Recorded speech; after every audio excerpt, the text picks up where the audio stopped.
Blessed love and peace in Rastafari. This is a recitation of Tobadi Goke Dao, Torah, Bhagavad Gita, Digha Nikaya, Dhammapada, Gospels, Quran, and Tao Te Ching. This is portion numero 53, Ha'azinu. That includes from Torah, Parsha Ha'azinu, which is Devarim 32, 1 a 32, 52. The Kena Upanishad in entirety. From the Bhagavad Gita, it is the Shraddha Traya Vibhaga Yogehe numero 17. From Tao Te Ching, it is chapter 78 and 79. From the Doctrine of the Mean, it is portion 5. That actually includes verse 29 a 33.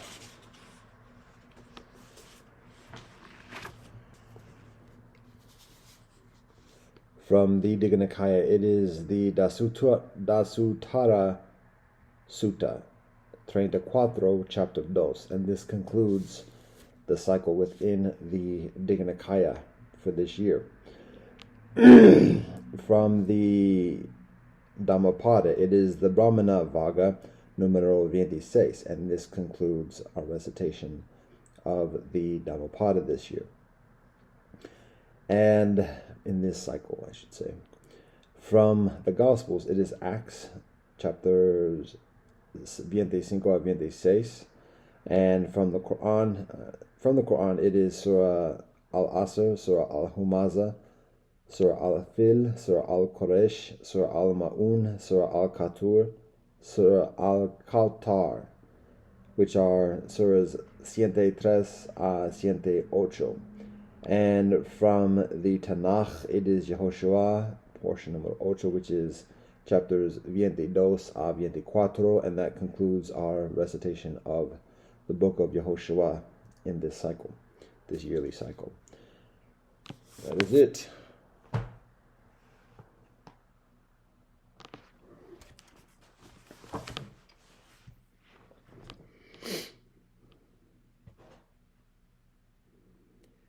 Bismillah ar-Rahmani ar-Rahim. Allah Wabha. Dao ke dao fei chong dao, Ming ke Ming fei chong Ming. Ja Rastafari. Deus noster qui es in cele sanctificato nomen tuum. Vaheguru Satnam. Baruch ata Elohim Eloheinu melech haolam asher kezanu b'mitzvotav v'tzivanu l'asok b'revai Torah. Amen. Kyrie eleison.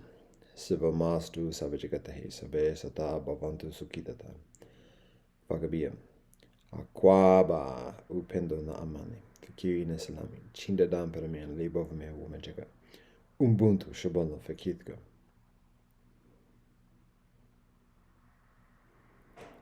Sheshe Kamasunida Domo Aragato Pilama Yellow Walker Toko Doka Shingun Gormanagat. God, we thank you for all that you bless us. Ata Jamia Yata Afanami. Ado, Ahom, Dom Shanti Shanti Shanti. Amen. Baruch ata Elohim Eloheinu melech haolam barei peri agafen. Amen.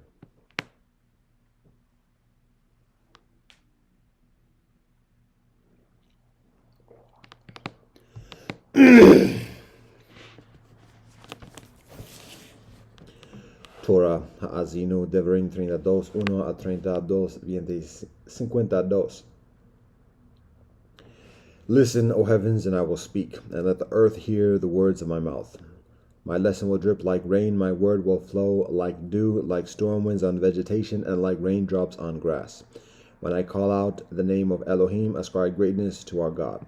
The deeds of the mighty rock are perfect, for all Elohim's ways are just. A faithful God without injustice, Elohim is righteous and upright.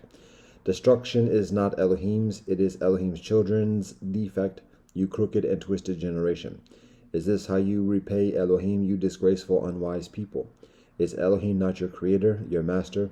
Elohim has made you and established you. Remember the days of old. Reflect upon the years of other generations. Ask your far, and he will tell you, your elders, and they will inform you. When the Most High gave nations their lot, when Elohim separated the sons of man, Elohim set up the boundaries of peoples according to the number of the children of Israel. Because Elohim's portion is Elohim's people, Yaakov, the lot of Elohim's inheritance. Elohim found them in a desert land and in a desolate howling wasteland. Elohim encompassed them and bestowed understanding upon them. Elohim protected them as the pupil of Elohim's eye. As an eagle awakens its nest hovering over its fledglings, it spreads its wings, taking them and carrying them on its pinions. So Elohim guided them alone, and there was no alien deity with Elohim. Elohim made them ride upon the high places of the earth, that they would eat the produce of the field. Elohim let them suck honey from a rock and oil from the mighty part of the crag, the cream of cattle and the milk of sheep, with the fat of lambs and rams of Bashan, and he-goats with kidneys of wheat. And it, the congregation of Israel, would drink the blood of grapes, which was as the finest wine. And Yeshurun became fat and rebelled. You grew fat, thick, and rotund. Israel forsook the God who made them, and spurned the mighty rock of their salvation. They provoked Elohim's zeal with alien worship. They made Elohim angry with abominations deeds. They sacrificed to demons which have no power, deities they did not know, new things that only recently came, which your forefathers did not fear.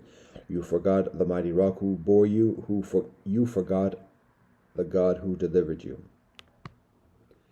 And Elohim saw this and became angry, provoked by Elohim's sons and daughters. And Elohim said, I will hide my face from them. I will see what their end will be, for they are a generation of changes. They are not recognizable as my children whom I have reared. They have provoked my jealousy with a non-deity, provoked my anger with their vanities.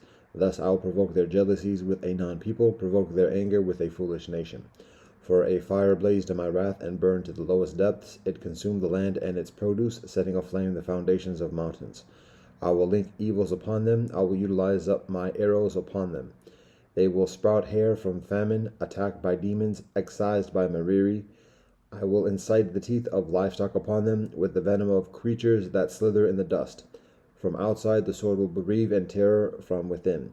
Young men and maidens, suckling babes, with venerable elders. I said that I would make an end of them, eradicate their remembrance from mankind. Were it not that the enemy's wrath was heaped up, lest their adversaries distort, lest they claim our hand was triumphant, Elohim did none of this. For they are a nation devoid of counsel, and they have no understanding. If they were wise, they would understand this. They would reflect upon their fate. How can one person pursue 1,000 and two put 10,000 to flight, unless their mighty rock has sold them out, and Elohim has given them over? For their rock is not like our mighty rock. Nevertheless, our enemies sit in judgment. For their vine is of the vine of Sodom, and of the field of Gomorrah. Their grapes are grapes of Rosh, and they have bitter clusters. Their wine is the bitterness of serpents, and the bitterness of the ruthless cobras. Is it not stored up with me, sealed up in my treasuries? Vengeance is poised with me, and it will pay at the time their foot stumbles. For the appointed day of their reckoning is near, and what is destined for them hastens. When Elohim will judge Elohim's people, and will consider Elohim's servants, and Elohim sees that the power is increasing, and none is controlled or strengthened, then Elohim will say, Where is their deity, the rock in which they trusted, who ate the fat of their offerings and drank the wine of their libations? Let them arise and help you, let them be your shelter. See now that it is I am the one, and there is none other deity like me. I cause death and grant life. I strike, but I heal, and no one can rescue from my hand. For I raise up my hand to heaven, and say, As I live forever. When I sharpen the blade of my sword, and my hand grasps judgment, I will bring vengeance upon my adversaries, and repay those who hate me. I will intoxicate my arrows with blood, and my sword will consume flesh, from the blood of the slain and the captives, from the first breach of the enemy. Sing out praise, O you nations, for Elohim's people. For Elohim will avenge the blood of Elohim's servants, inflict revenge upon Elohim's adversaries, and appease Elohim's land and Elohim's people. And Moshe came and spoke all the words of the song into the ears of the people, he and Yehoshua the son of Nun. And Moshe finished speaking all these words to all Israel, and he said to them, Set your hearts to all of the words which I bear witness for you this day, so that you may command your children to observe to do all the words of this Torah. For it is not an empty thing for you, for it is your life, and through this thing you will lengthen your days upon the land to which you are crossing over the Jordan to possess it. And Elohim spoke to Moshe on that very day, saying, Go up this Mount Avarim, Mount Nebo, which is in the land of Moab, that is facing Jericho, and see the land of Canaan, which I am giving to the children of Israel as a possession, and die on the mountain upon which you are climbing, and be gathered to your people, just as your brother Aaron died on Mount Hor, and was gathered to his people. Because you betrayed me in the midst of the children of Israel at the waters of Merivat Kadesh, in the desert of Zin, and because you did not sanctify me in the midst of the children of Israel. For from a distance you will see the land, but you will not come there, to the land I am giving the children of Israel. And Elohim spoke to Moshe on that very day, saying, Go up this Mount Avarim, Mount Nebo, which is in the land of Moab, that is facing Jericho, and see the land of Moab that is facing Jericho, and see the land of Canaan, which I am giving to the children of Israel as a possession, and die on the mountain upon which you are climbing, and be gathered to your people, just as your brother Aaron died on Mount Hor, and was gathered to his people, because you betrayed me in the midst of the children of Israel at the waters of Merivat Kadesh, in the desert of Zin, and because you did not sanctify me in the midst of the children of Israel. For from a distance you will see the land, but you will not come there, to the land I am giving the children of Israel.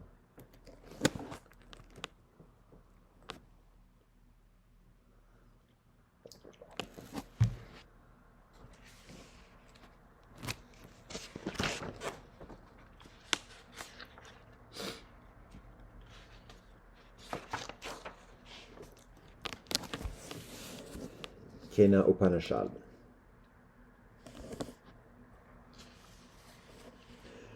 The disciple asks, Om, by whose will directed does the mind proceed to its object? At whose command does the prana, the foremost, do its duty? At whose will do men utter speech? Who is the deity that directs the eyes and ears? The teacher replies, It is the ear of the ear, the mind of the mind, the speech of the speech, the life of the life, and the eye of the eye. Having detached the self from the sense organs and renounced the world, the wise attain to eternal life. The eye does not go thither, nor speech, nor the mind. We do not know it, we do not understand how anyone can teach it.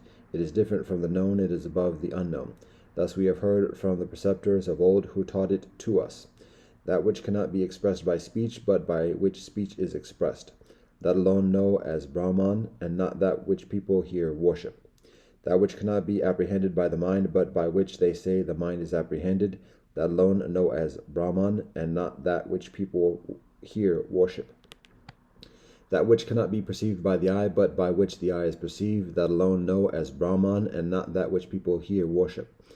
That which cannot be heard by the ear, but by which the hearing is perceived, that alone know as Brahman, and not that which people here worship. That which cannot be smelt by the breath, but by which the breath smells an object, that alone know as Brahman, and not that which people here worship. The teacher says, If you think I know Brahman well, then surely you know but little of its form. You know only its form as conditioned by man or by the angels. Therefore, Brahman even now is worthy of your inquiry. The disciple says, I think I know Brahman. The disciple says, I do not think I know it well, nor do I think I do not know it. He amongst us who knows the meaning of neither do I not know, nor do I know, knows Brahman. He by whom Brahman is not known knows it. He by whom it is known knows it not. It is not known by those who know it. It is known by those who do not know it.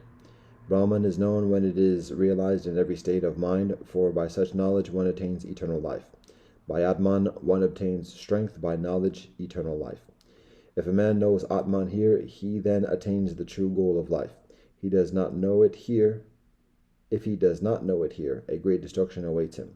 Having realized the self in every being, the wise relinquish the world and become eternally living.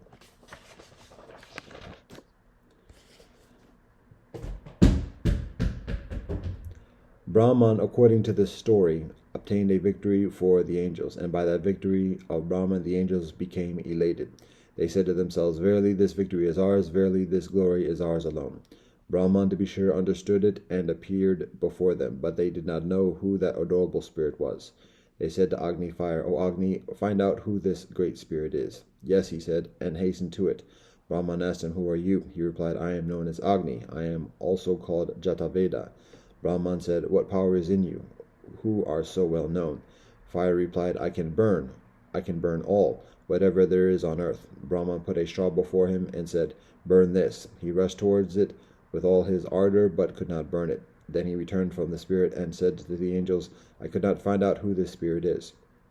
Then they said to Vayu, air, "O Vayu, find out who this great spirit is." "Yes," he said, and hastened to it. Brahman asked him, "Who are you?" He replied, "I am known as Vayu. I am also called Matarisva." Brahman said, "What power is in you, who are so well known?" Vayu replied, "I can carry off all, whatever there is on earth." Brahman put a straw before him and said, "Carry this." He rushed towards it with all his ardor, but could not move it. Then he returned from the spirit and said to the angels, "I could not find out who this spirit is." Then the angels said to Indra, "O Bhagavan, find out who this great spirit is." "Yes," he said, and hastened to it. But the spirit disappeared from him. Then Indra beheld in that very region of the sky a woman highly adorned. She was Uma, the daughter of the Himalayas. He approached her and said, "Who is this great spirit?" She replied, "It is indeed Brahman. Through the victory of Brahman alone have you attained glory." After that Indra understood that it was Brahman. Since they approached very near Brahman and were the first to know that it was Brahman, though these devas, namely Agni, Vayu, and Indra, excelled the other angels. Since Indra approached Brahman nearest, and since he was the first to know that it was Brahman, Indra excelled the other angels. This is the instruction about Brahman with regard to the angels. It is like a flash of lightning, it is like a wink of the eye. Now the instruction about Brahman with regard to the individual self. The mind, as it were, goes to Brahman. The seeker by means of the mind communes with it intimately again and again. This should be the volition of his mind. That Brahman is called Tadvana, the adorable of all. It should be worshipped by the name of Tadvana. All creatures desire him who worships Brahman thus. The disciple said, "Teach me, sir, the Upanishad." The preceptor replied, "I have already told you the Upanishad. I have certainly told you the Upanishad about Brahman. Austerity, self-restraint, and offertory rites are its feet, and the Vedas are all its limbs. Truth is its abode. He who thus knows this Upanishad shakes off all sins and becomes firmly established in the infinite and the highest heaven, yea, the highest heaven."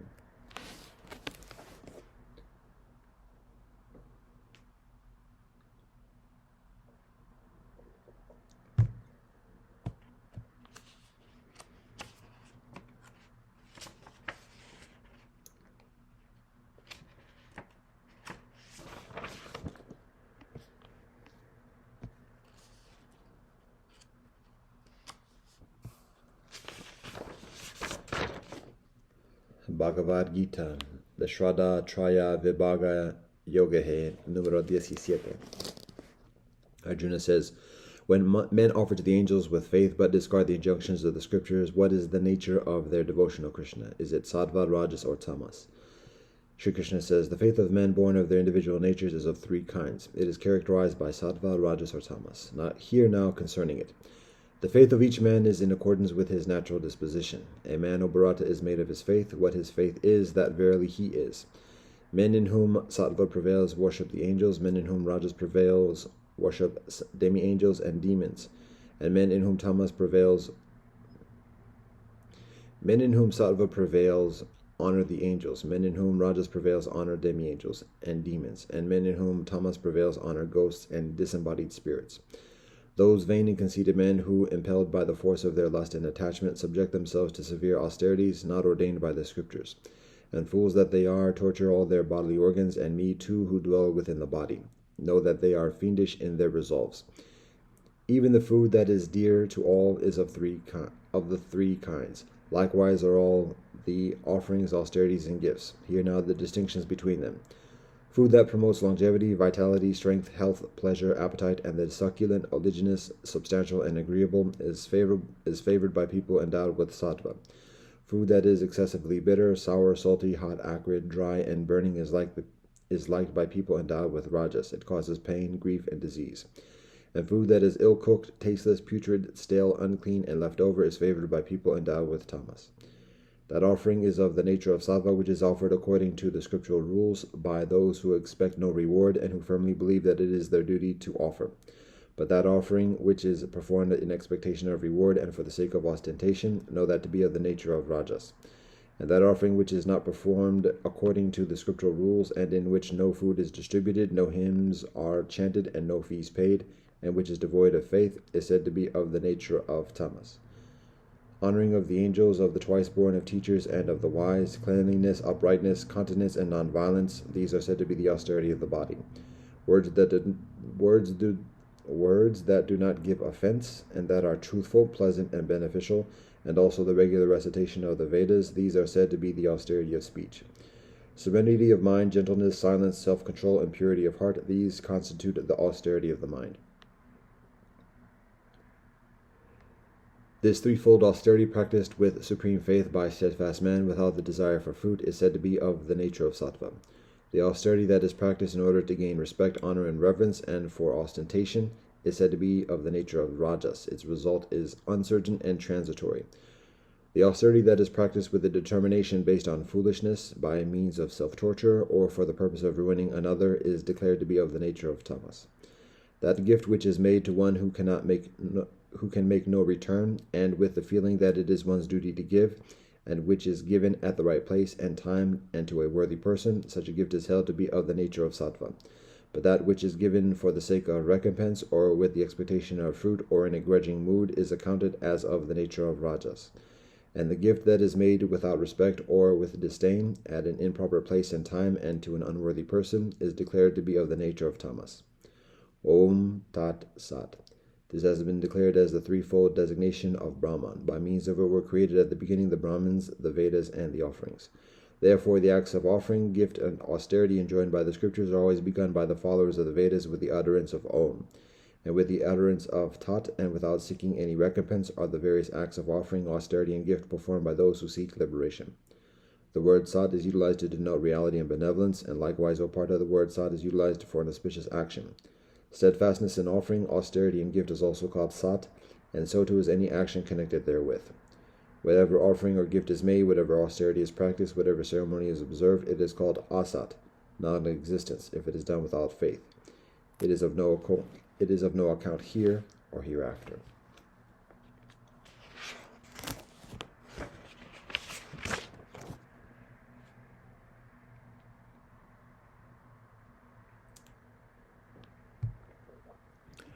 Tao Te Ching 78, 78.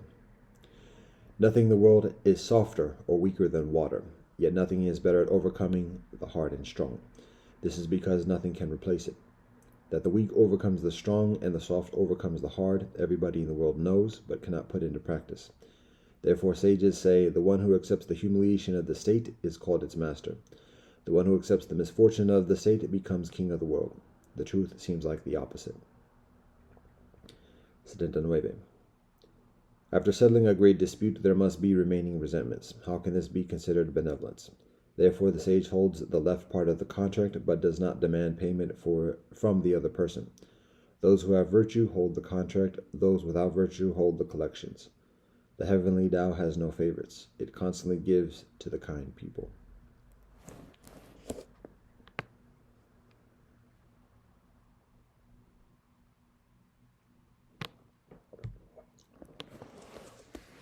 Doctrine of Mean, verse 29 a 33.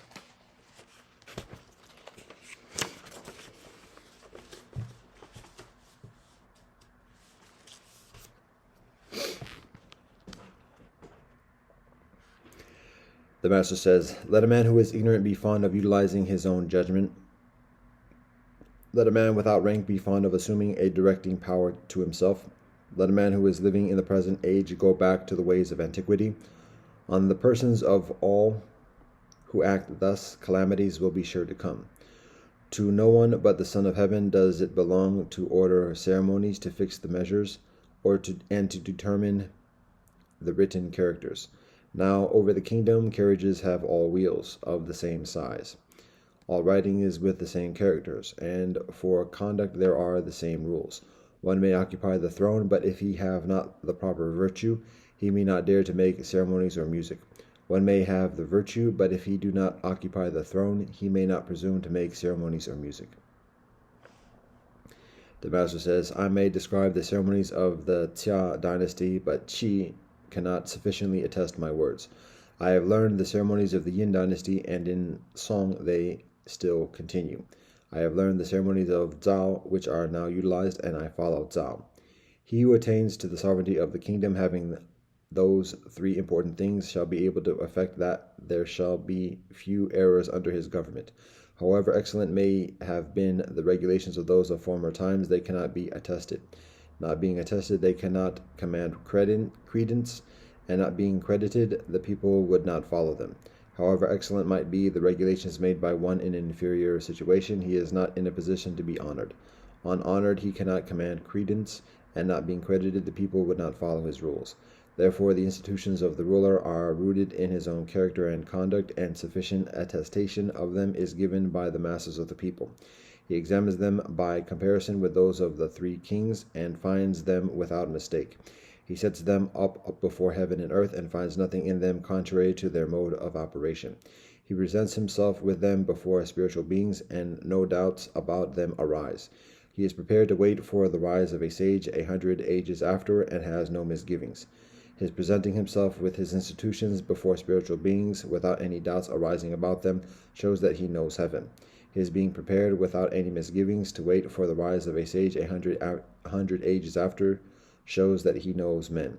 Such being the case, the movements of such a ruler, illustrating his institutions, constitute an example to the world for ages. His acts are for ages a law to the kingdom, his words are for ages a lesson to the kingdom. Those who are distant from him look longingly for him, and those who are near him are never wearied with him. It is said in the book of poetry, not disliked there, not tired of here, from day to day and night to night will they perpetuate their honor.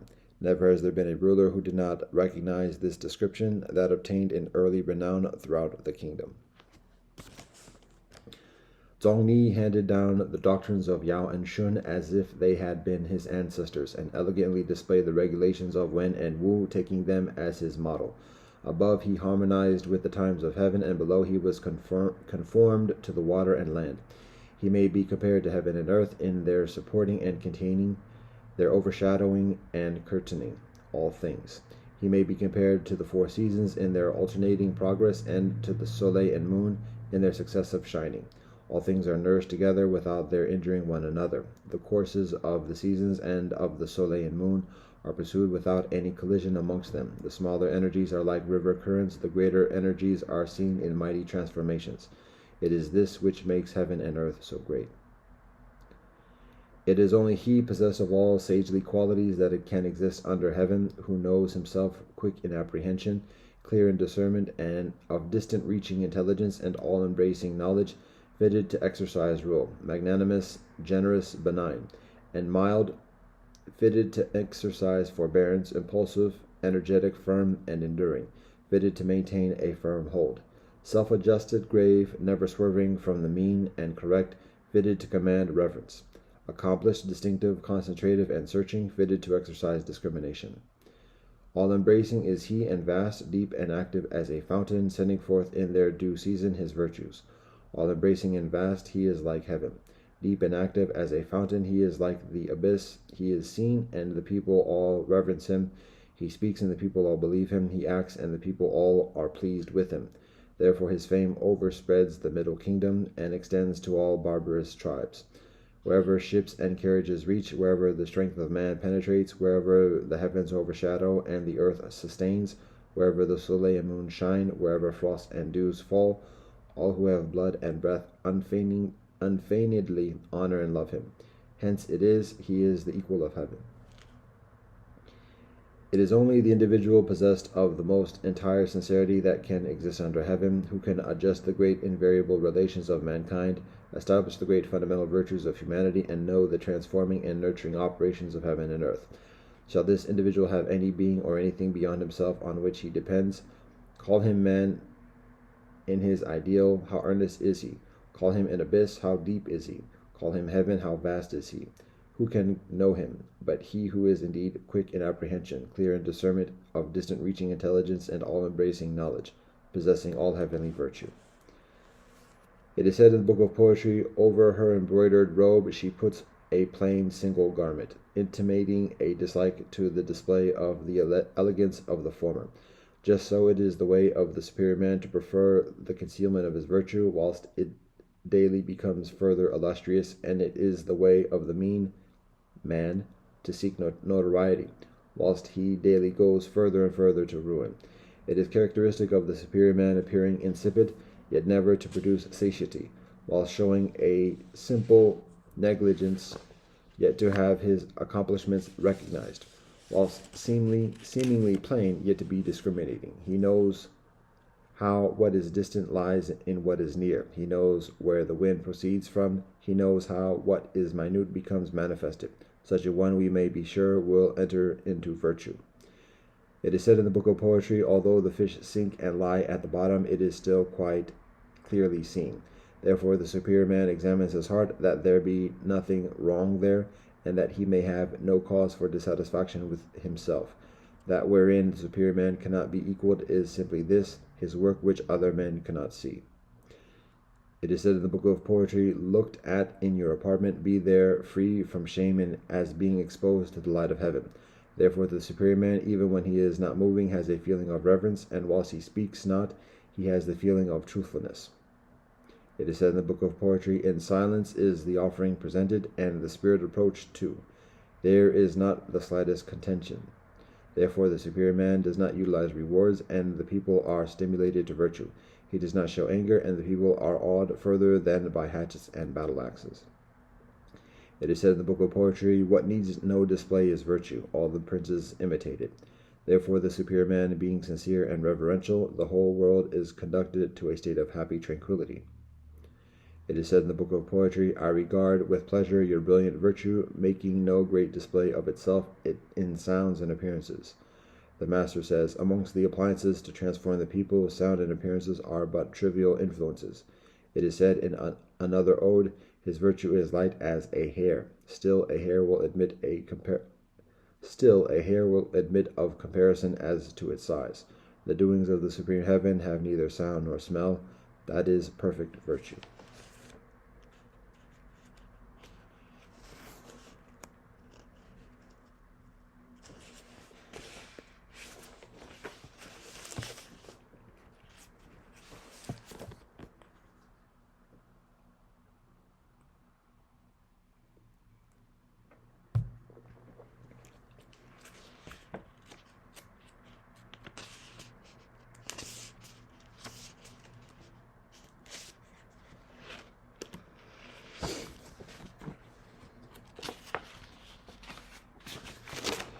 The Digha Nikaya, the Dasutara Sutta 34, Chapter 2.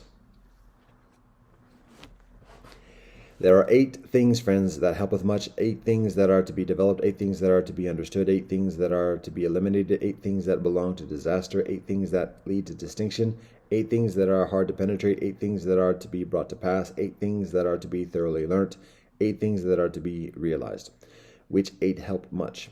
The 8 conditions, the 8 causes which conduce to attaining that wisdom and those fundamentals of religious life which have not been attained, to multiplying, expanding, developing, perfecting those that have been attained. Herein, friends, uno, one dwells near the master or near a fellow disciple, occupying the place of teacher, whereby he is strongly established in conscientiousness, prudence, love, and respect.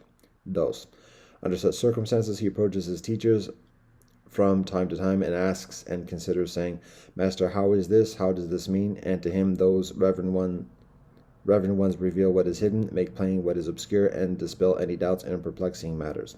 Tres, when he has heard their doctrine, he succeeds in obtaining a double serenity, that of body and of mind.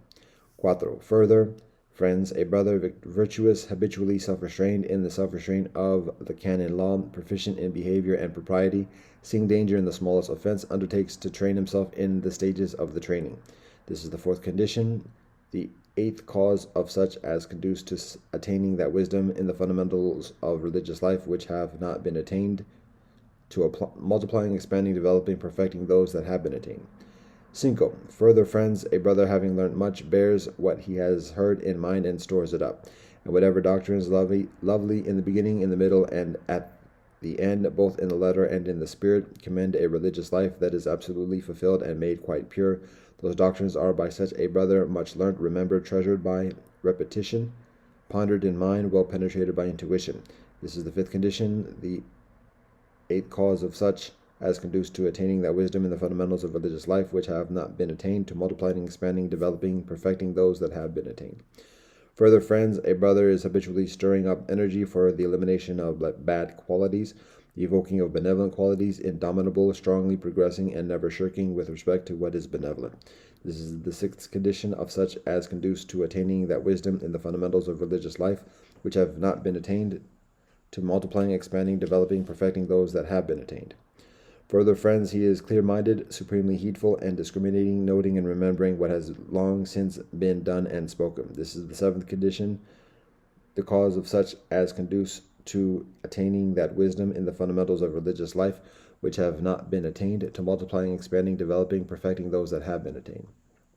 Further, friends, a brother is habitually contemplating the rise and passing away of the five aggregates of grasping, to wit, such is the material aggregate, such is its cause, its cessation. Similarly for the four mental aggregates.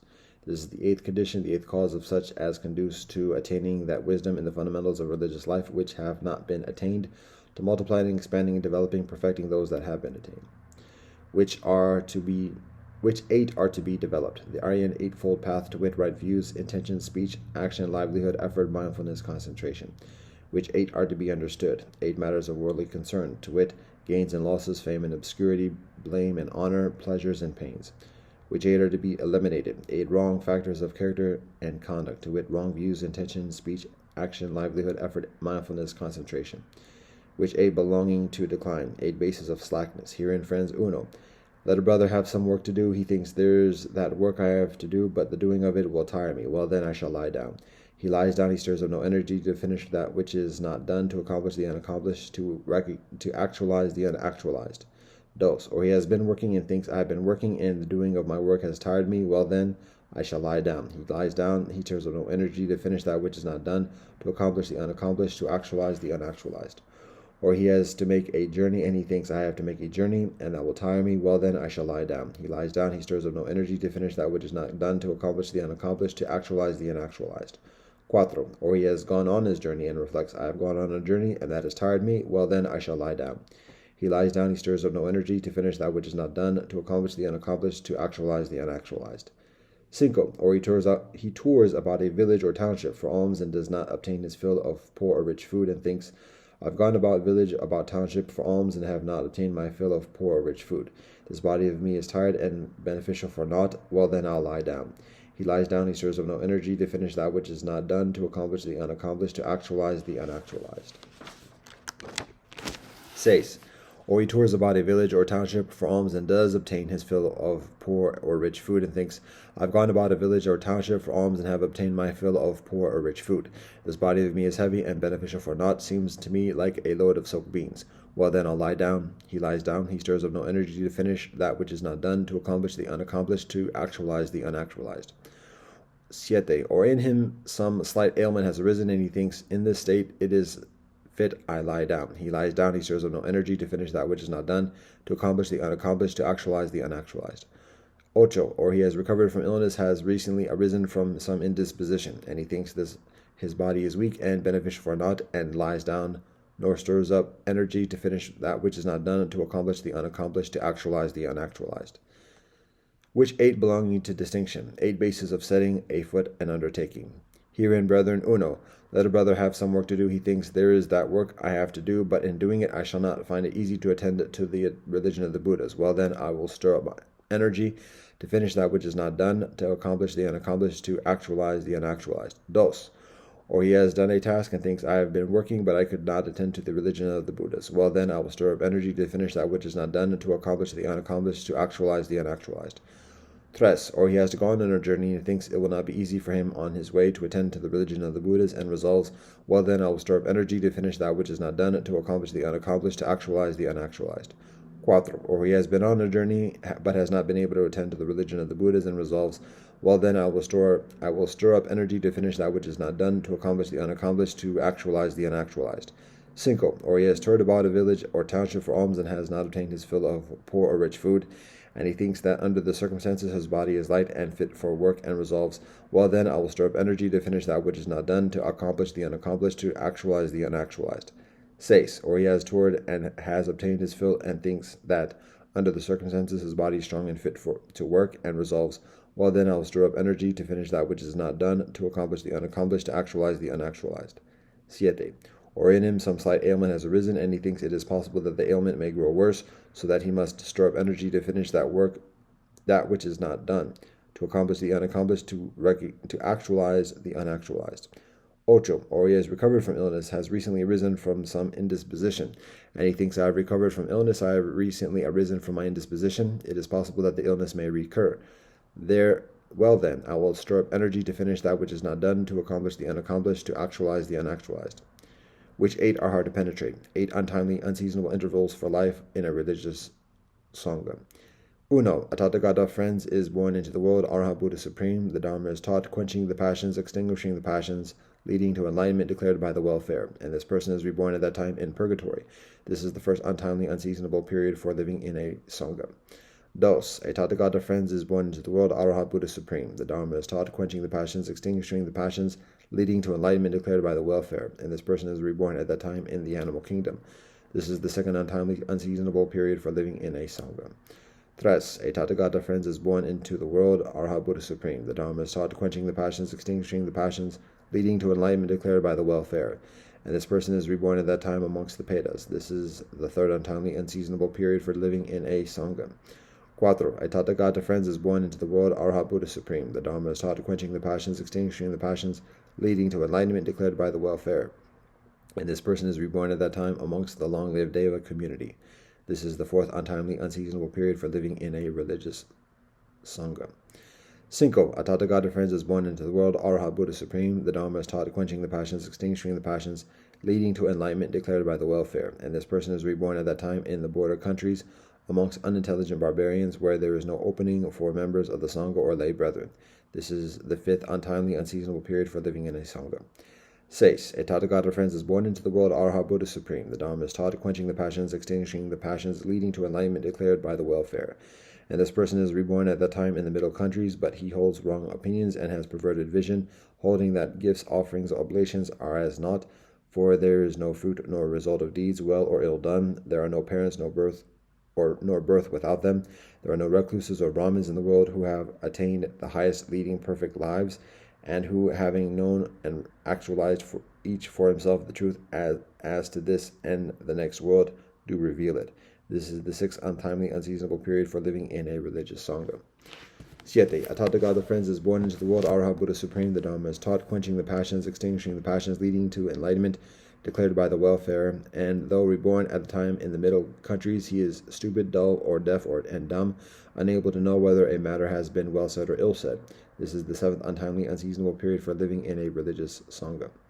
Ocho, or finally, friends, a Tathagata has not arisen in the world. As Arhat, Buddha Supreme, the Dharma is not taught, quenching the passions, extinguishing the passions, leading to enlightenment, as revealed by the welfare, and this person is in that interval reborn in the middle country, is intelligent, bright of wit, nor deaf, mute, able to know whether a matter has been well said or ill said.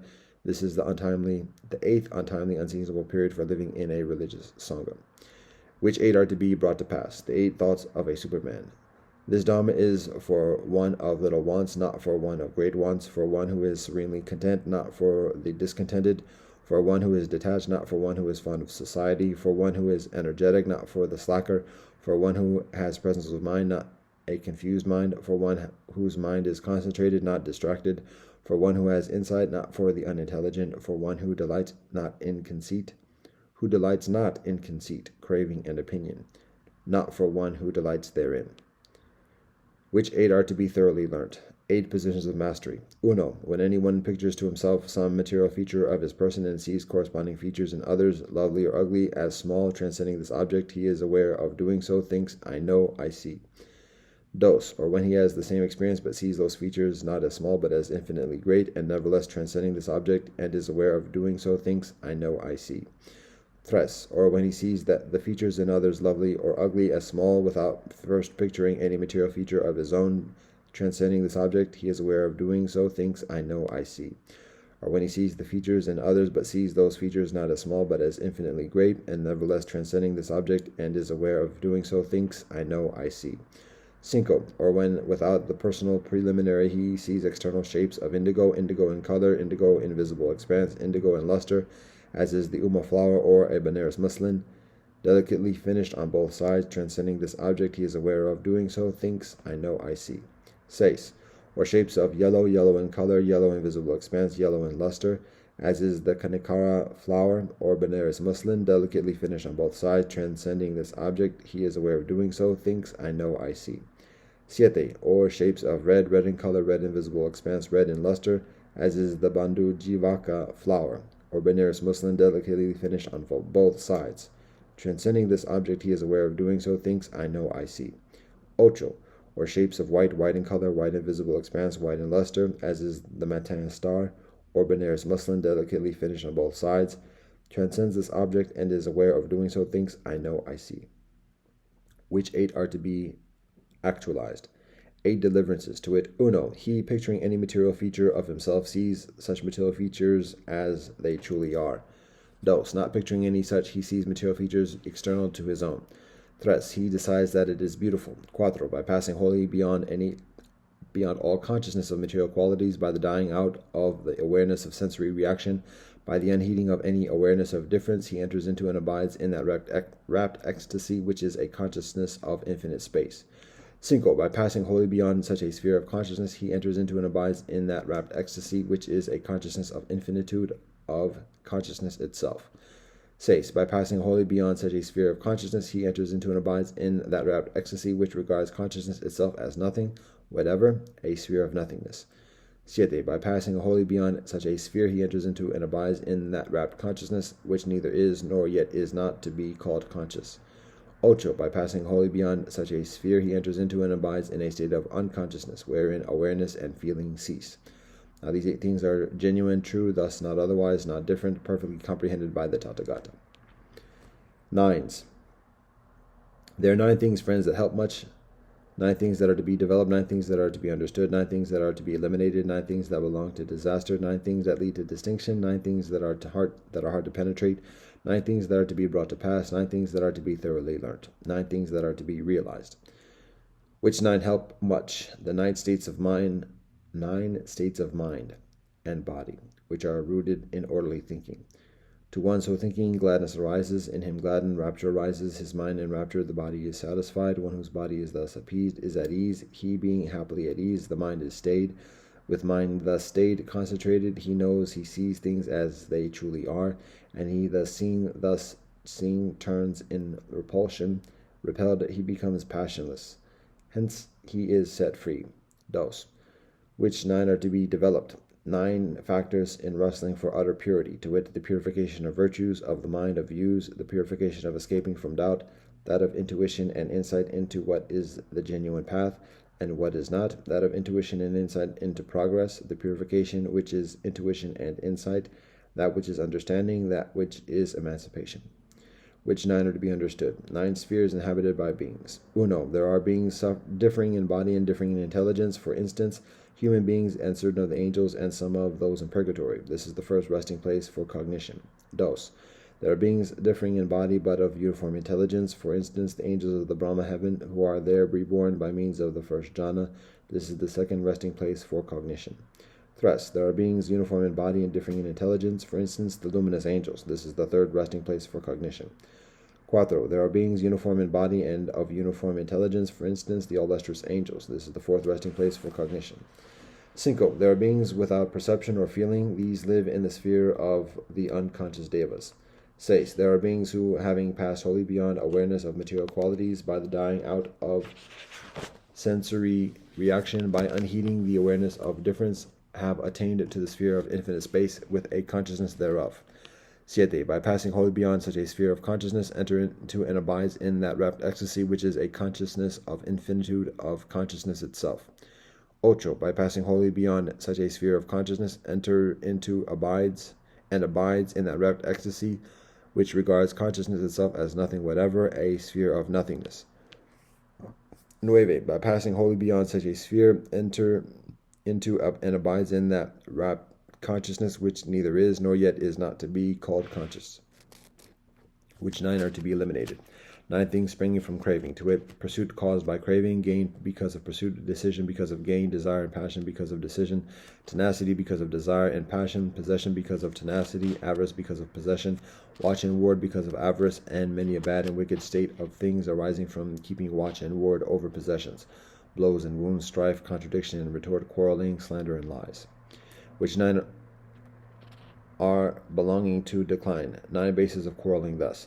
Quarreling is stirred up at the thought, he has done me an injury, or he is doing me an injury, or he will do me an injury, or he has done, is doing, will do an injury to one I love, or he has bestowed a benefit, is bestowing, will bestow a benefit on one I dislike. Which 9 are belonging to distinction. 9 suppressions of quarreling thus. Quarreling is suppressed by the thought, he has done, is doing, will do me an injury, or he has done, is doing, will do an injury to one I love, or he has bestowed, is bestowing, will bestow a benefit on one I dislike. True, but what gain would there be to either of us if I quarreled about it? Which 9 are hard to penetrate. The 9 differences. On account of difference in the sensory element, a different contact takes place. On account of difference in contact, difference in feeling arises. Hence difference in perception. Hence difference in purpose of thought. Hence difference in active desire. Hence difference in greed. Hence difference in pursuit. Hence difference in gain.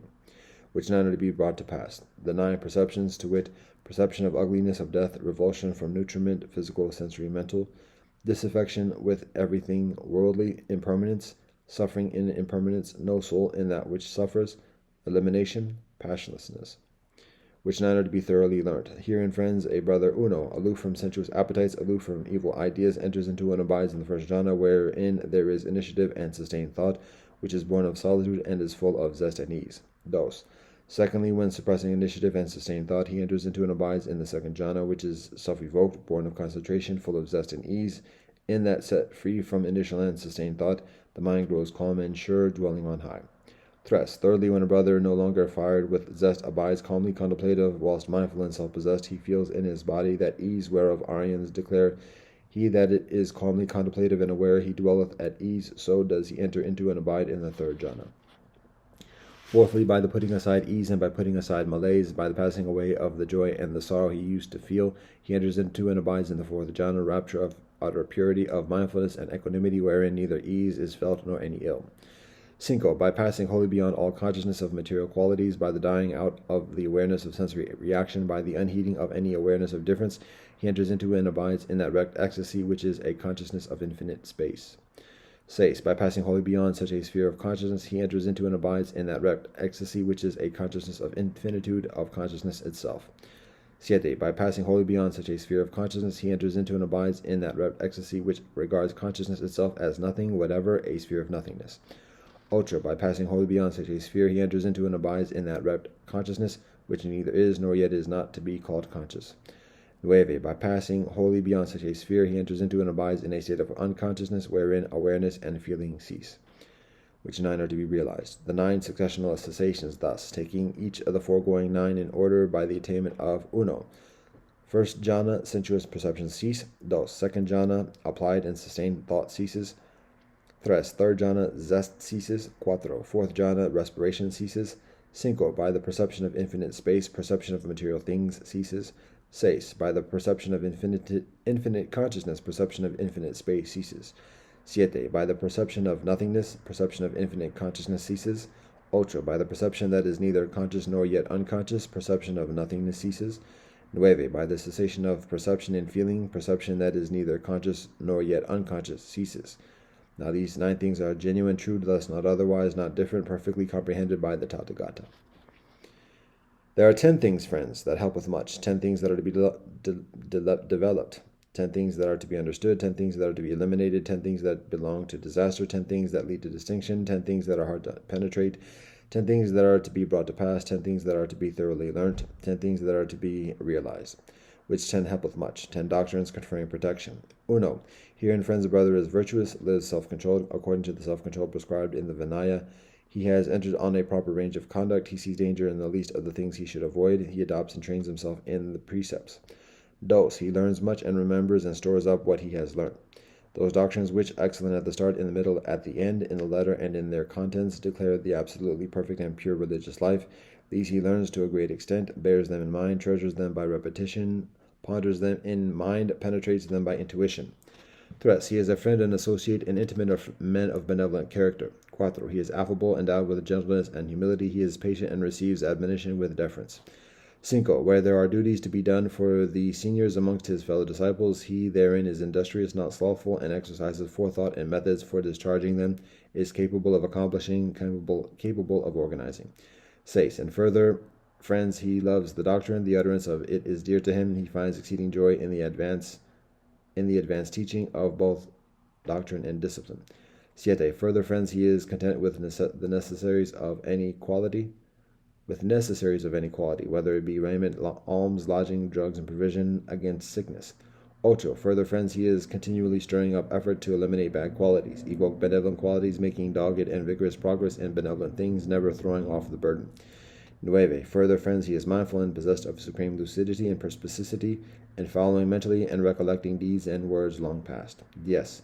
Further, friends, he is intelligent, endowed with insight into the rise and passing away of things, insight which is of that Aryan penetration which leads to the complete destruction of path, which 10 must be developed. 10 objects for self-hypnosis. These perceived severally as above, below, or across, and as homogeneous and without limits, are a portion of earth, extended matter, water, fire, air, indigo, yellow, red, white, space, consciousness, which 10 must be understood. The 10 areas of sense conduct, to wit, the 5 organs of special sense, and the 5 kinds of sense objects, which 10 must be eliminated. The 10 wrong factors of character and conduct, to wit, wrong views, wrong purposes, wrong speech, action, and livelihood, wrong effort, mindfulness, and concentrated practice, wrong knowledge, wrong emancipation, which 10 belong to decline. 10 bad chattels of action, to wit, taking life, theft, inchastity, lying, abuse, slander, idle talk, covetousness, malevolence, wrong views, which 10 belong to distinction. The 10 benevolent channels of action, to wit, abstention from taking life, abstention from theft, abstention from inchastity, abstention from lying, abstention from abuse, abstention from slander, abstention from idle talk, abstention from covetousness, abstention from malevolence, abstention from wrong views, which 10 are hard to penetrate. 10 Aryan methods of living. Herein, friends, a brother has got rid of 5 factors, is possessed of 6 factors, has set the one guard, carries out the 4 bases of observance, has put away sectarian opinions, has utterly given up the quest, is candid in his thoughts, has calmed the restlessness of his body, and is well emancipated in heart and intellect. 1. What 5 factors has he got rid of? Sensuality, malevolence, sloth and torpor, excitement and worry, doubt. 2. What 6 factors is he possessed of? The 6 chronic states. Herein, friends, a brother, on occasion of any of the 5 kinds of sensation,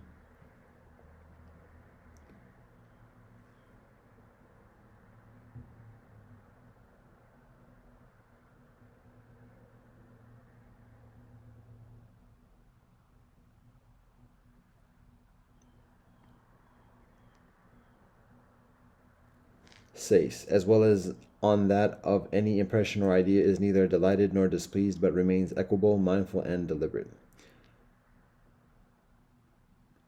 How is he set the one guard? By the mental guard of mindfulness.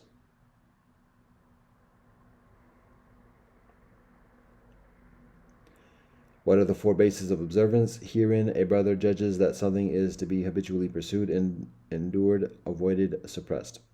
How does he become one who has put away sectarian opinions? All those many opinions of the mass of recluses and Brahmins which are held by individuals as dogmas, all these he has dismissed, put away, given up, ejected, let go, eliminated, abandoned.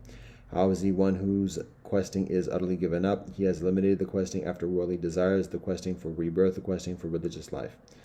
How is he candid in his thoughts? He has eliminated occupying his mind with sensual or malicious or cruel ideas. How does he tranquilize the activity of the body? Because of eliminating and the being affected pleasurably or painfully, because of the dying out of previous impressions as joyful or sorrowful, he attains to and abides in a state of neutral feeling, of very pure indifference and mental lucidity, namely the state called 4th jhana. How does he become well emancipated in heart? He becomes emancipated in heart from passion, hate, and illusion. How does he become well emancipated in intellect? He understands his emancipated condition, namely in the thought, passion for me is eliminated, cut off at the root, become as a palm tree stump, become non-existent, unable to grow again in future. Hate for me is eliminated, cut off at the root, become as a palm tree stump, become non-existent, unable to grow again in future. Illusion for me is eliminated, cut off at the root, become as a palm tree stump, become non-existent, unable to grow again in future. Which 10 must be brought to pass? The 10 perceptions, to wit, perception of ugliness, of death, revulsion from nutriment, physical, sensory, mental, disaffection with everything worldly, impermanence, suffering in impermanence, no soul in that which suffers, elimination, passionlessness, and of cessation, which 10 are to be thoroughly learned. The 10 causes of wearing away. By right views, wrong views are worn away. Whatever manifold bad and wicked qualities proceeding from those wrong views take shape, they are worn away in you. And many benevolent qualities caused by right views become developed and brought to perfection. The same wearing away is wrought by the other 9 factors of the tenfold path, on the opposed 9 wrong factors of character and conduct, which 10 are to be actualized. 10 qualities belonging to the adept, to wit, the right or perfect views, intention, speech, action, livelihood, effort, mindfulness, concentration, insight, and emancipation as held by adepts. Now these 10 things are genuine, true, thus not otherwise, not different, perfectly comprehended by the Tathagata. Thus spake the Venerable Sariputta, and pleased in mind those brethren delighted in his words.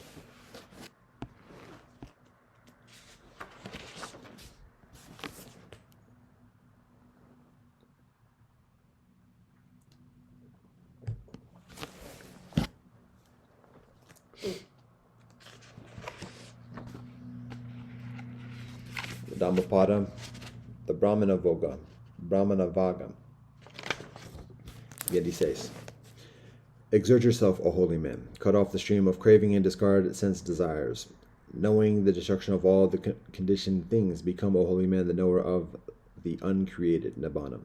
When a holy man has reached the summit of 2 paths, meditative concentration and insight, he knows the truth, and all his fetters fall away.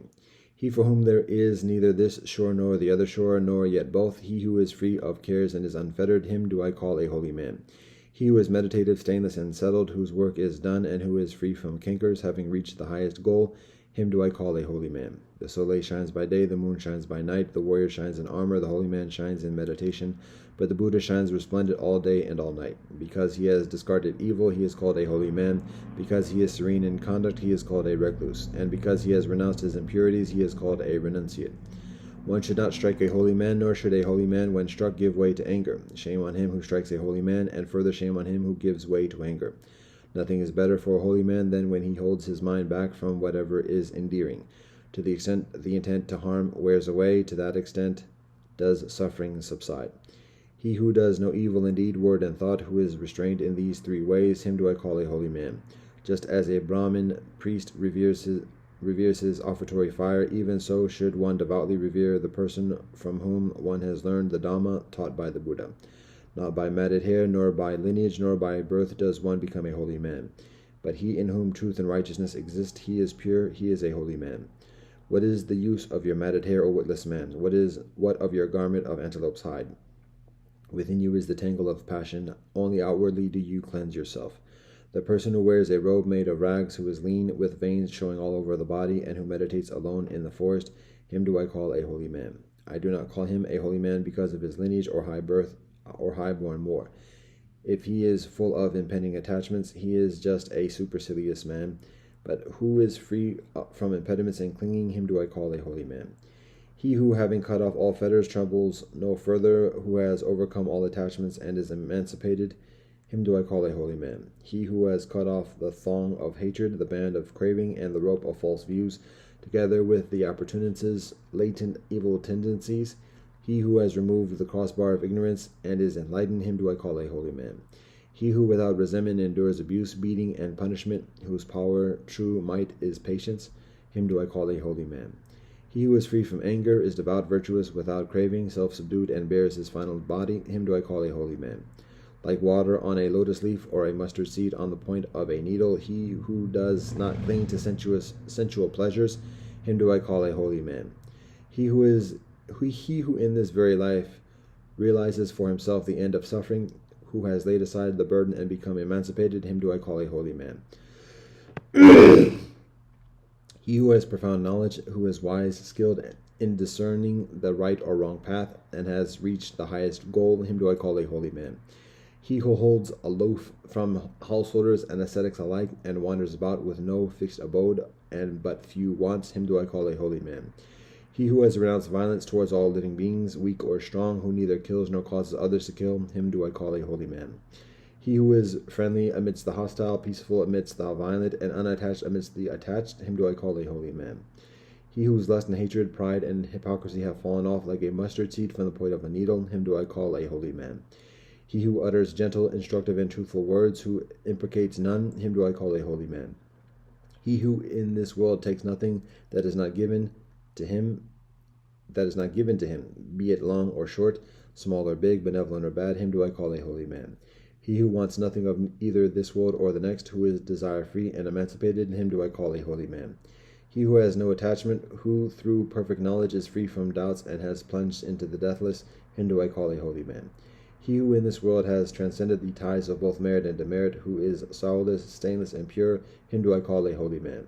He who like the moon is spotless and pure, serene and clear, who has destroyed the delight in existence, him do I call a holy man. He who, having traversed this miry, perilous, and delusive round of existence, has crossed over and reached the other shore, who is meditative, calm, free from doubt, and clinging to nothing, has attained to Nibbana, him do I call a holy man. He who, having abandoned sensual pleasures, has renounced the household life and become a homeless one, has destroyed both sensual desire and continued existence, him do I call a holy man. He who, having abandoned craving, has renounced the household life and become a homeless one, has destroyed both craving and continued existence, him do I call a holy man. He who, casting off human bonds and transcending heavenly ties, is wholly delivered of all bondages, him do I call a holy man. He who, having cast off likes and dislikes, has become tranquil, is rid of the substrata of existence, and like a hero has conquered all the worlds, him do I call a holy man. He who in every way knows the death and rebirth of all beings, and is totally detached, blessed, and enlightened, him do I call a holy man. He whose track no angels, no human trace, no celestials, no angels, no humans trace, the Arahant who has destroyed all cankers, him do I call a holy man. He who clings to nothing of the past, present, and future, who has no attachment and holds on to nothing, him do I call a holy man. He, the noble, the excellent, the heroic, the great sage, the conqueror, the passionless, the pure, the enlightened one, him do I call a holy man. He who knows his former births, who sees heaven and hell, who has reached the end of births and attained to the perfection of insight, the sage who has reached the summit of spiritual excellence, him do I call a holy man.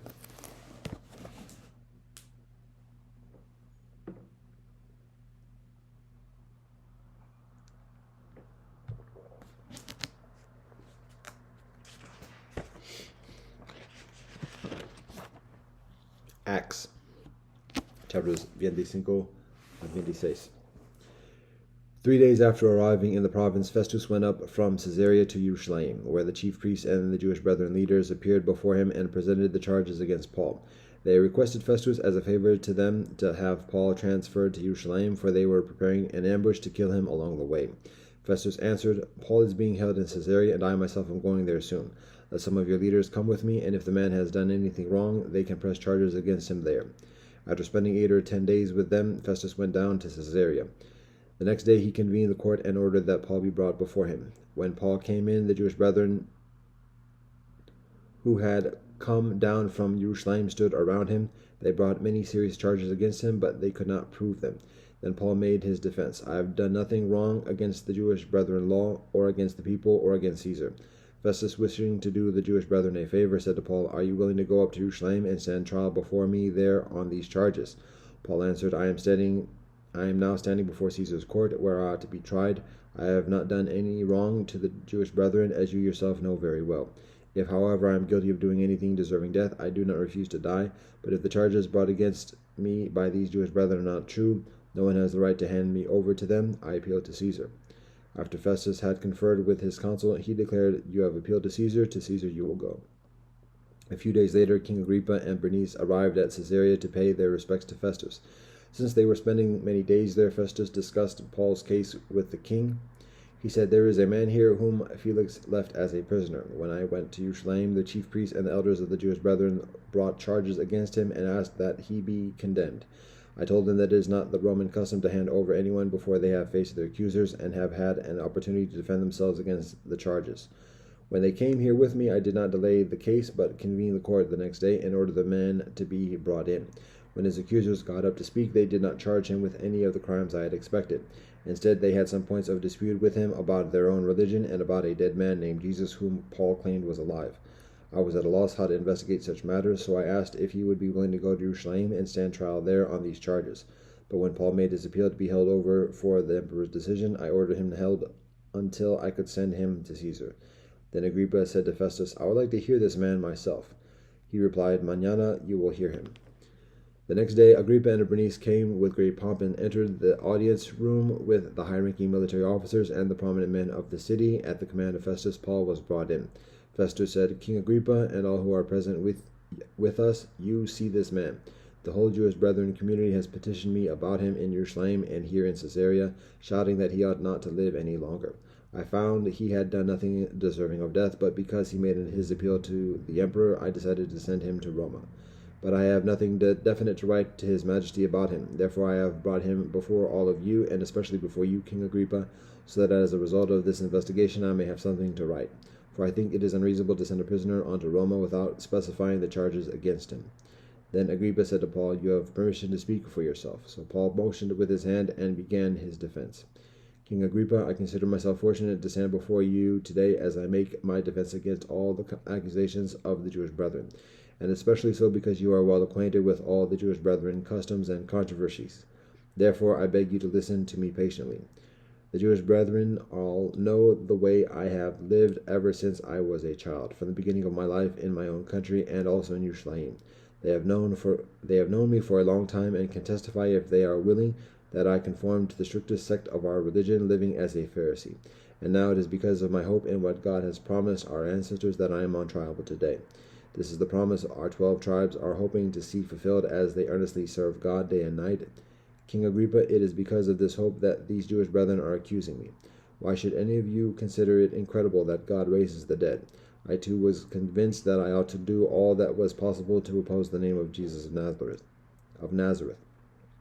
And that is just what I did in Jerusalem. On the authority of the chief priests, I put many of the master's people in prison, and when they were put to death, I cast my vote against them. Many a time I went from one synagogue to another to have them punished, and I tried to force them to blasphemy. I was so obsessed with persecuting them that I even hunted them down in foreign cities. On one of these journeys I was going to Damascus with the authority and commission of the chief priests. About noon, King Agrippa, as I was on the road, I saw a light from heaven, brighter than the soleil, blazing around me and my companions. We all fell to the ground, and I heard a voice saying to me in Aramaic, "Saul, Saul, why do you persecute me? It is hard for you to kick against the goads." Then I asked, "Who are you, Master?" "I am Jesus whom you are persecuting," the Master replied. "Now get up and stand on your feet. I have appeared to you to appoint you as a servant and as a witness of what you have seen and will see of me.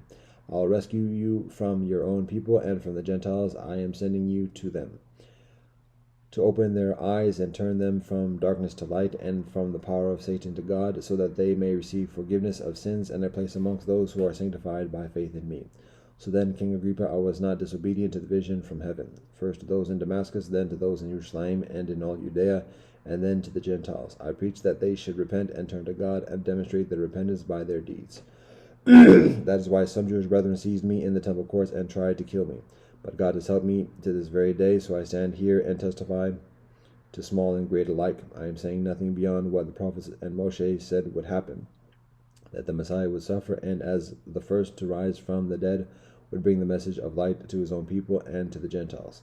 At this point, Festus interrupted Paul's defense. "You are out of your mind, Paul," he shouted. "Your great learning is driving you insane."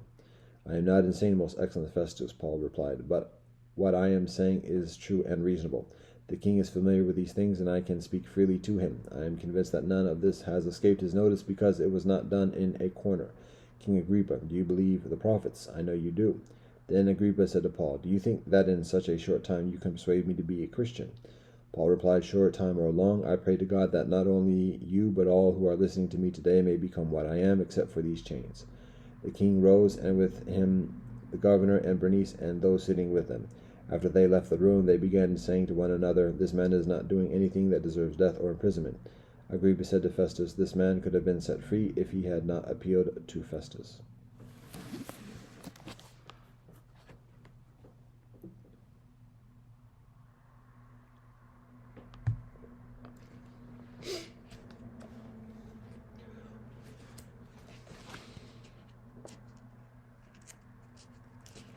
Quran, Surah Al-Asr, Surah Al-Humaza, Surah Al-Fil, Surah Al-Quraysh, Surah Al-Ma'un, Surah Al-Qatar. 103 a 108. Surah Al-Asr. Bismillah ar-Rahmani ar-Rahim. In the name of Allah, most gracious, most merciful. By the token of time through the ages, verily man is in loss, except such as have faith and do righteous deeds, and join together in the mutual teaching of truth and of patience and constancy. Surah Al-Humaza. Bismillah ar-Rahmani ar-Rahim. In the name of Allah, most gracious, most merciful. Woe to every kind of scandal monger and backbiter, who pileth up wealth and layeth it by, thinking that his wealth would make him last forever. By no means he will be sure to be thrown into that which breaks into portions. And what will explain to thee that which breaks into portions? It is the fire of the wrath of Allah, kindled to a blaze, the which doth mount right to the hearts. It shall be made into a vault over them, in columns outstretched.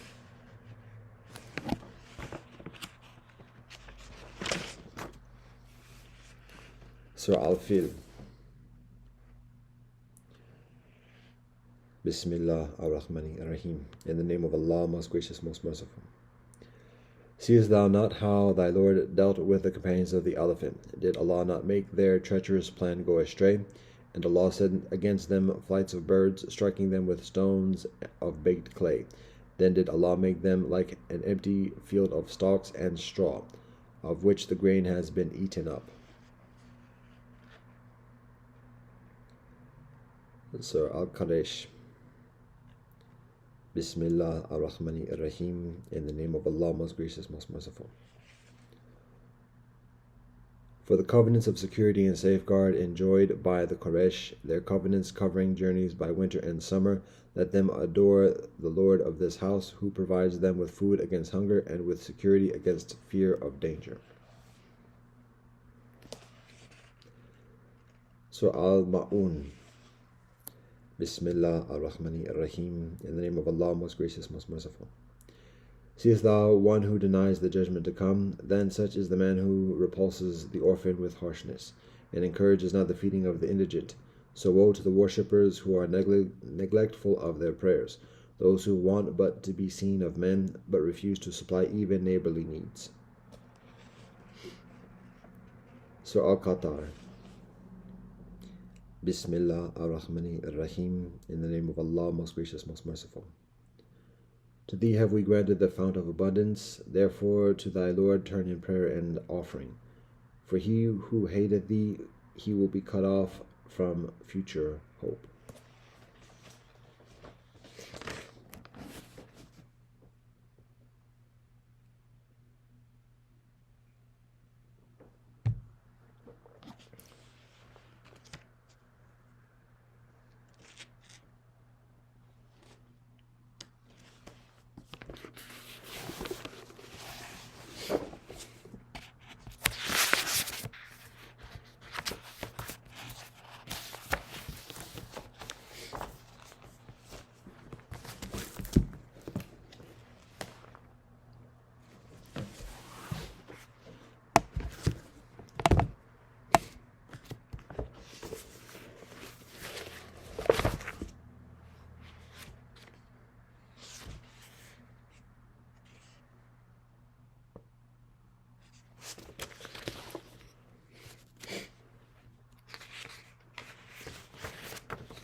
Tanakh, Yehoshua, chapters 22 a 24. Then Yehoshua called the Reubenites and the Gadites and the half-tribe of Manasseh, and he said to them, You have kept all that Moshe, the servant of Elohim, commanded you, and have obeyed me in all that I commanded you.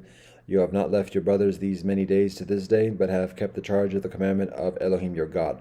Now Elohim your God has given rest to your brothers, as Elohim spoke to them, and now turn and go to your dwellings, to the land of your possession, which Moshe the servant of Elohim gave you on the other side of the Jordan.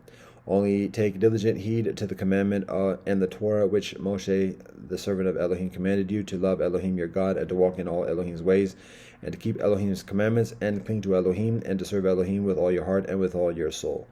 And Yehoshua blessed them and dismissed them, and they went to their tents. And to the half-tribe of Manasseh Moshe had given inheritance in Bashan, but to the other half Yehoshua gave amongst their brothers on this side of the Jordan westward. And also when Yehoshua dismissed them to their dwellings, he blessed them. And he said to them, saying, Return with much wealth to your dwellings, and with very much cattle, with silver, and with gold, and with copper, and with iron, and with very many garments. Divide the spoil of your enemies with your brothers. And the children of Reuben and the children of Gad and the half-tribe of Manasseh returned and departed from the children of Israel out of Shiloh, which is in the land of Canaan, to go to the country of Gilead, to the land of their possession, of which they were possessed, according to the word of Elohim through Moshe. And they came to the regions of the Jordan that are in the land of Canaan, and the children of Reuben and the children of Gad and the half-tribe of Manasseh built an altar there by the Jordan, a great altar to look upon. And the children of Israel heard say, Behold, the children of Reuben and the children of Gad and the half-tribe of Manasseh have built an altar over against the land of Canaan in the regions of the Jordan at the side of the children of Israel. And when the children of Israel heard of it, the whole congregation of the children of Israel assembled at Shiloh to go up to war against them. And the children of Israel sent to the children of Reuben and to the children of Gad and to the half-tribe of Manasseh into the land of Gilead Phinehas the son of Eleazar the priest, and with them 10 princes, 1 prince of a fathers' house for each of the tribes of Israel, and they were each one the head of the house of their fathers amongst the thousands of Israel. And they came to the children of Reuben and to the children of Gad and to the half-tribe of Manasseh to the land of Gilead, and they spoke with them, saying, Thus said the whole congregation of Elohim, What treachery is this that you have committed against Elohim, the God of Israel, to turn away this day from following Elohim, in that you have built an altar that you might rebel this day against Elohim? Is the iniquity of Peor too little for us, from which we have not been cleansed until this day? And there was a plague in the congregation of Elohim. And you will turn away this day from following Elohim. And it will be, since you rebelled today against Elohim, that mañana Elohim will be angry with the whole congregation of Israel. However, if the land of your possession is unclean, then pass you over to the land of the possession of Elohim, in which Elohim's tabernacle dwells, and take possession amongst us, but do not rebel against Elohim, nor rebel against us, in your building an altar besides the altar of Elohim our God. Did not Achan the son of Zerah commit a trespass in the devoted thing, and wrath fell on all the congregation of Israel, and that man did not perish alone in his iniquity? Then the children of Reuben and the children of Gad and the half-tribe of Manasseh answered and spoke to the heads of the thousands of Israel. Elohim, Elohim, the Lord, Elohim, Elohim, the Lord, Elohim knows, and Israel he shall know. If it be in rebellion or if in transgression against Elohim, save us not this day. If we have built us an altar to turn away from following Elohim, or if to offer up upon it burnt offering or meal offering, or if to offer peace offerings upon it, let Elohim by Elohim require it. And if we have not rather done it for fear of this thing, saying, In time to come your children might speak to our children, saying, What have you to do with Elohim, God of Israel? For Elohim has made the Jordan a border between us and you, your children of Reuben and children of Gad. You have no part in Elohim. So shall your children make our children cease from fearing Elohim. Therefore we said, Let us now prepare to build an altar for ourselves, not for burnt offering, nor for offering, but that it may be a witness between us and you, and build between our generations after us, that we might do the service of Elohim before Elohim, with our burnt offerings, and with our offerings, and with our peace offerings, that your children will not say to our children in the time to come, You have no part in Elohim. Therefore we said, It will be when we shall say, Behold the replica of the altar of Elohim, which our fathers made, not for burnt offerings nor for offerings, but it is a witness between us and you. Distant be it from us that we should rebel against Elohim, and turn away this day from following Elohim, to build an altar for burnt offerings, for meal offerings, or for offerings besides the altar of Elohim our God that is before Elohim's tabernacle. And Phinehas the priest and the princes of the congregation and the heads of the thousands of Israel who were with him heard the words that the children of Reuben and the children of Gad and the children of Manasseh spoke, and it pleased them. And Phinehas the son of Eleazar the priest said to the children of Reuben and to the children of Gad and to the children of Manasseh, Today we know that Elohim is in our midst, that you did not commit this treachery. Then you have saved the children of Israel from the hand of Elohim. And Phinehas the son of Eleazar the priest and the princes returned from the children of Reuben and from the children of Gad and from the land of Gilead to the land of Canaan to the children of Israel, and they brought them back word. And the thing pleased the children of Israel, and the children of Israel blessed God, and they did not intend to go up against them in battle to destroy the land in which the children of Reuben and Gad dwelt. And the children of Reuben and the children of Gad called the altar, for it is a witness between us that Elohim is God.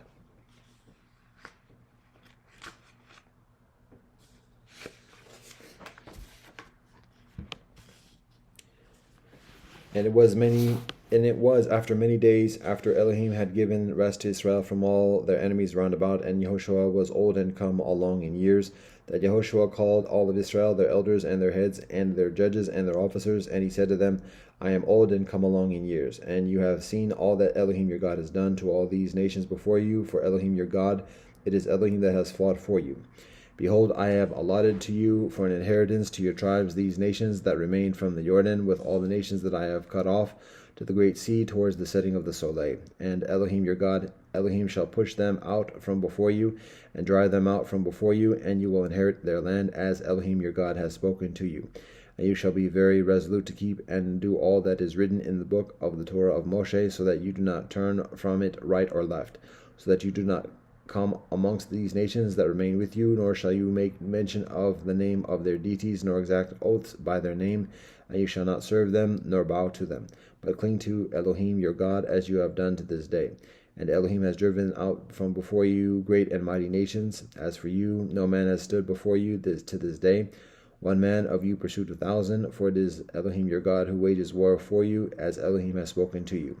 Take beneficial heed to yourselves to love Elohim your God, for if you turn away and cling to the remnant of these nations that remain with you, and intermarry with them, and mingle with them, and they with you, know of a certainty that Elohim your God will not drive these nations out from before you any further, and they will be a snare and an obstacle to you, and a goad in your sides, and thorns in your eyes, until you perish from this benevolent land which Elohim your God has given you. And behold, this day I am going the way of all the earth, and you shall know with all your hearts and with all your souls that no one thing of all the benevolent things that Elohim your God has spoken concerning you has failed. All have happened to you, not one word of it has failed.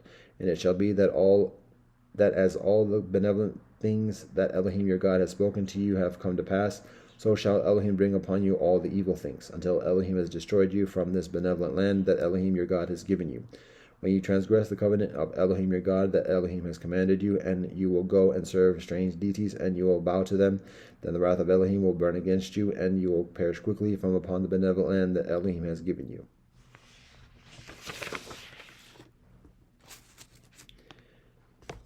And Yehoshua gathered all the tribes of Israel to Shechem, and he called the elders of Israel, and their heads, and their judges, and their officers, and they presented themselves before Elohim. And Yehoshua said to the whole nation, Thus said Elohim, God of Israel, your fathers dwelt on the other side of the river from earliest time, Terah the father of Abraham, and the father of Nahor, and they served other deities. And I took your father Abraham from the other side of the river, and led him throughout all the land of Canaan, and I multiplied his seed, and gave him Yitzhak. And I gave to Yitzhak Yaakov and Esau, and I gave to Esau Mount Seir to inherit it. And Yaakov and his children went down into Egypt.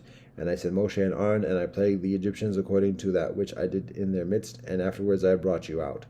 And I brought your fathers out of Egypt, and you came to the sea, and the Egyptians pursued your fathers with chariots and horsemen to the sea of reeds. And they cried to Elohim, and Elohim put darkness between you and the Egyptians, and brought the sea upon him, and it covered him. And your eyes have seen what I have done in Egypt, and you sojourned in the wilderness many days. And I brought you to the land of the Amorites, who dwelt on the other side of the Jordan, and they waged war with you, and I delivered them into your hand, and you inherited their land, and I destroyed them from before you. Then Balak the son of Zippor, king of Moab, arose and warred against Israel, and he sent and called Balaam the son of Beor to curse you. And I did not want to hearken to Balaam, and he blessed you, so I delivered you out of his hand. And you crossed the Jordan and came to Jericho, and the inhabitants of Jericho fought against you, and the Amorites, and the Perizzites, and the Canaanites, and the Hittites, and the Girgashites, the Hivites, and the Jebusites, and I delivered them into your hand. And I sent the hornet before you, and it drove them out from before you, even the 2 kings of the Amorites, not with your sword, nor with your bow. I have given you a land for which you did not labor, and cities which you did not build, and you have settled in them. Of the vineyards and olive yards which you did not plant, you eat. And now fear Elohim, and serve Elohim in sincerity and in truth, and remove the deities which your fathers served on the other side of the river and in Egypt, and serve Elohim. And if it displeases you to serve Elohim, choose this day whom you will serve, whether the deities which your fathers served that were on the other side of the river, or the deities of the Amorites in whose land you dwell. But as for me and my household, we shall serve Elohim. And the nation answered and said, God forbid that we should forsake Elohim to serve other deities. For Elohim our God, it is Elohim who brought us and our fathers up from the land of Egypt, from the house of bondage, and who performed these great signs in our sight, and preserved us in all the way that we went, and amongst all the peoples through whom we passed. And Elohim drove out all the nations and the Amorites who dwell in the land from before us. We too shall serve Elohim, for Elohim is our God. And Yehoshua said to the people, you will not be able to serve Elohim, for Elohim is a holy God, Elohim is a jealous God. Elohim will not forgive your transgressions or your sins. When you forsake Elohim and serve strange deities, then Elohim will turn and do you evil and destroy you after Elohim has done you benevolence. And the people said to Yehoshua, no, but we will serve Elohim. And Yehoshua said to the people, you are witnesses against yourselves that you have chosen Elohim for yourselves to serve Elohim. And they said, we are witnesses. And now he said, remove the strange deities which are amongst you, and incline your heart to Elohim, God of Israel. And the people said, Yehoshua, Elohim our God we shall serve, and to Elohim's voice we shall hearken. And Yehoshua made a covenant with the people that day, and set them a statute and an ordinance in Shechem. And Yehoshua wrote these words in the book of the law of God, and took a great stone, and set it under the doorpost which is in the sanctuary of Elohim. And Yehoshua said to all the people, behold, this stone shall be a witness against us, for it has heard all the words of Elohim which Elohim spoke to us. It shall be a witness against you, lest you deny your God. And Yehoshua sent the people away, every man to his inheritance. And it was after these things that Yehoshua the son of Nun, the servant of Elohim, died, being 110 years old. And they buried him in the border of his inheritance in Timnath Serah, which is in Mount Ephraim, on the north side of the hill of Gash. And Israel served Elohim all the days of Yehoshua, and all the days of the elders that outlived Yehoshua, and who had known all the works of Elohim that Elohim had done for Israel. And the bones of Joseph, which the children of Israel had brought up out of Egypt, they buried in Shechem, in the parcel of ground which Yaakov bought from the sons of Hamor, the far of Shechem, for 100 portions of money, and they became the inheritance of the children of Joseph. And Eleazar the son of Aaron died, and they buried him in the hill of Phinehas his son, which was given to him in Mount Ephraim.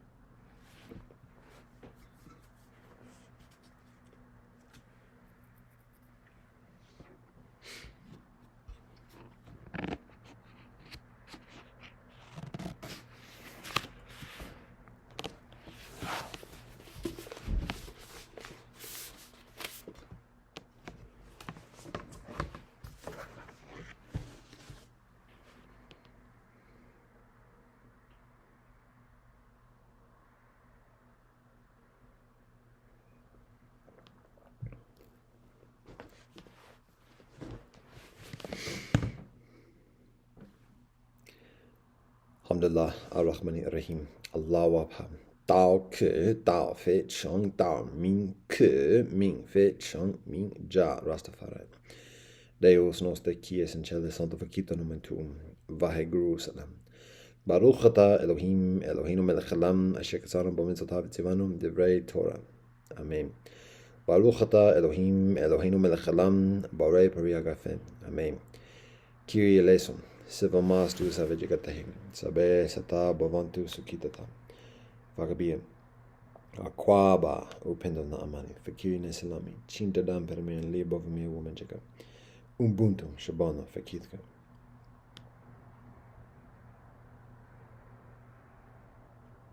Shishin. Kamosanida. Domo arigato. Pilama yellow boka talk odokushin gu. Government the God. God, we thank you for all that you bless us. Ata jamya yata afinami. Badu. Ahum. Om shanti shanti shanti. Amen.